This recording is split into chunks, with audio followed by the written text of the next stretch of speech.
Sveiki, esu humanitarinių mokslų daktaras Andrius Martinkus.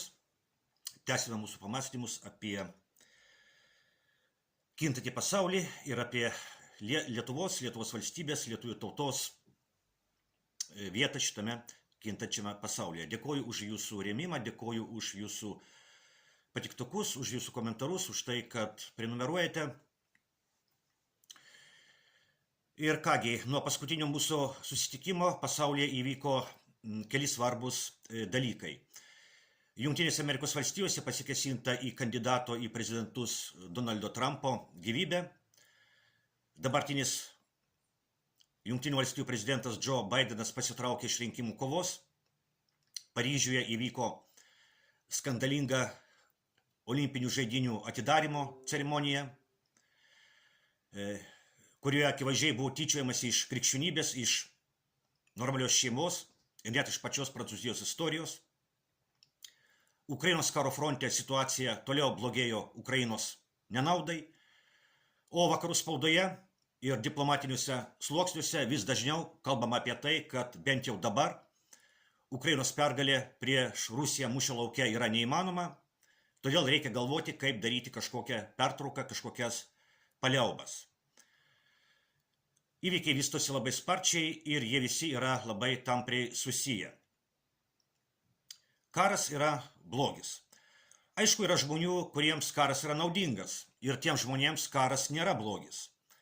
Karas yra naudingas, pavyzdžiui, ginklų gamintojams, kurie pelnosi iš karo, o didžiausias ginklų gamintojas šiuolaikiniame pasaulyje yra Jungtinės Amerikos valstijos. Karas yra naudingas kai kuriems politikams, kurie karo pagalba realizuoja savo ambicijas, bet žvengiant iš giliausios žmogaus esmės, iš to, kas žmoguje yra dieviško, karas, aišku, vienareikšmiškai yra blogis. Nes kare žudomi žmonės, griaunami žmonių namai, bet svarbiausia, griaunami santykiai tarp žmonių. Nes karas gimdo neapykantą ir kuo didesnis ir ilgesnis karas, tuo didesnė neapykanta, kurią karas gimdo. Karas yra blogis, o pasaulinis karas yra labai didelis blogis. Tačiau pasauliniuose karuose žūsta ne tik žmonės. Pasauliniuose karuose žūsta viena pasaulinė tvarka ir gimsta kita pasaulinė tvarka. Ir 20-ojo amžiaus Lietuvos istorija yra puikus to pavyzdys. Šiemet sukanka 110 metų nuo Pirmojo pasaulinio karo pradžios. Jis prasidėjo 1914 m. Liepos 28 d., kai Austrijos-Vengrijos imperija paskelbė karą Serbijai. Konkrečių įvykių išprovokavusių šitą karą tapo Austrijos-Vengrijos sosto įpėdinio ir jo žmonos nužudymas, kurį įvykdė serbų teroristinės organizacijos narys. Šita organizacija, tiesa, nebuvo susieta su Serbijos vyriausybė. Netrukus į karą įsitraukė Serbijos sąjungininkė Rusija ir Austrijos-Vengrijos sąjungininkė Vokietija.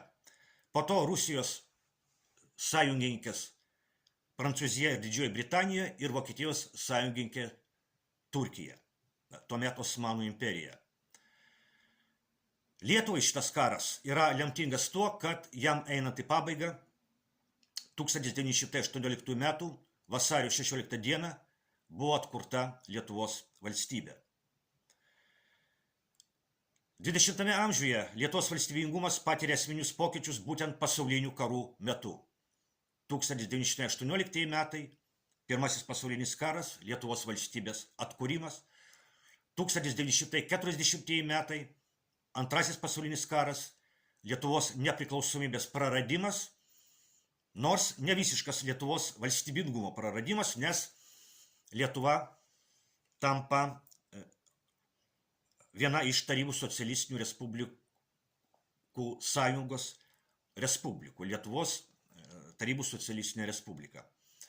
Ir pagaliau 1990 metai, tai yra šaltojo karo pabaiga, kai vakarų blokas nugali rytų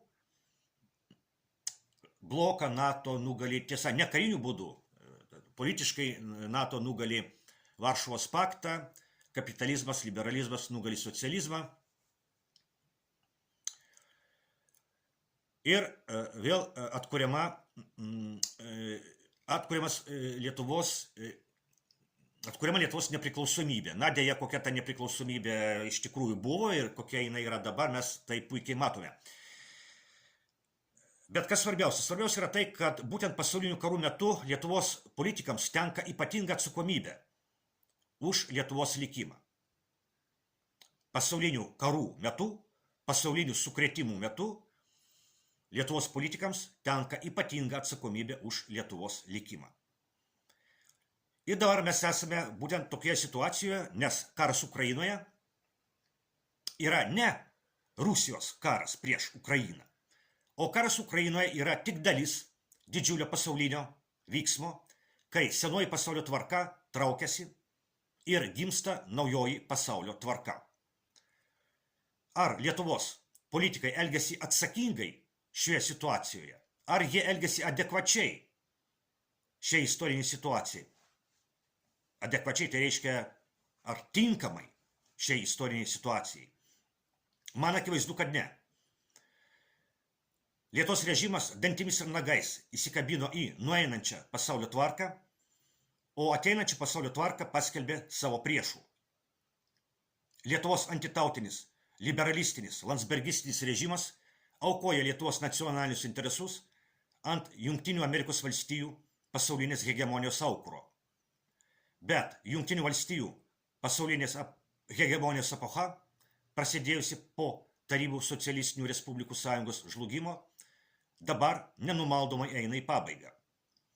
Lietuvos antitautinis režimas pavertė Lietuvos valstybę ne tarnavimo lietuvių tautai įrankių, o kenkimo ateinančiai pasaulio tvarkai įrankių. Būtent Lietuvos antitautinis režimas pavertė Lietuvos valstybę ne tarnavimo lietuvių tautai įrankių, o kenkimo ateinančiai pasaulio tvarkai įrankių. Būtent todėl Lietuvos režimas isteriškai rėkia, kad Rusija turi būti nugalėta mūšio lauke. Būtent todėl Lietuvos režimas sąmoningai sugadino santykius su Kinija. Lietuvių tauta ir Lietuvos valstybė yra antitautinio Lietuvos režimo politikos įkaitės. Paryžiaus olimpinių žaidynių atidarymo spektaklis yra dabar vykstančių globalių geopolitinių pokyčių dalis. Šį spektaklį kūrė ta pati dvasia, kuri šaukia, kad Rusija turi būti nugalėta mūšio lauke. Šį spektaklį kūrė ta pati dvasia, kuri kėsinosi į Donaldą Trumpą ir Slovakijos ministrą pirmininką Robertą Fico. Šį spektaklį kūrė ta pati dvasia, kuriai Lietuvos režimas yra pardavęs Lietuvą. Šį spektaklį kūrė globalistinė, liberalistinė, antitautinė, antitradicinė, ne iš Dievo kilanti dvasia. Simboliška, kad šis spektaklis įvyko Paryžiuje, mieste, kuriame prasidėjo Europos ėjimas dabartinio išsigimimo link. O tai prasidėjo Prancūzijos revoliucijoje 1789 metais. 1812 metais Prancūzijos revoliucijos iškeltas Napoleonas Bonapartas, surinkęs pajėgas iš beveik visos Europos, pradėjo žygį į Rusiją. Iš mano buto lango matosi Napoleono kalnas, nuo kurio Napoleonas stebėjo, kaip jo armija keliasi per Nemuną žygiui į Rusiją. Dabar tiesa, šito kalno nesimato, nes trukdo medžių lapai, bet kai rudenį medžiai numeta lapus, šitas kalnas labai puikiai matosi iš mano buto lango. 20 amžiuje jau Adolfas Hitleris su savo sąjungininkais iš beveik visos Europos taip pat žygiavo į rytus. Lietuva yra tarp rytų ir vakarų. Einant į pabaigą Pirmajam pasauliniam karui, nuostabus lietuvių mąstytojas Stasys Šalkauskis parašė knygą, kuri vadinosi Dviejų pasaulių takoskyroje. Savo laidose daug kartų citavau vieną šios knygos vietą, bet ji yra tokia svarbi, kad pacituosiu ją dar kartą.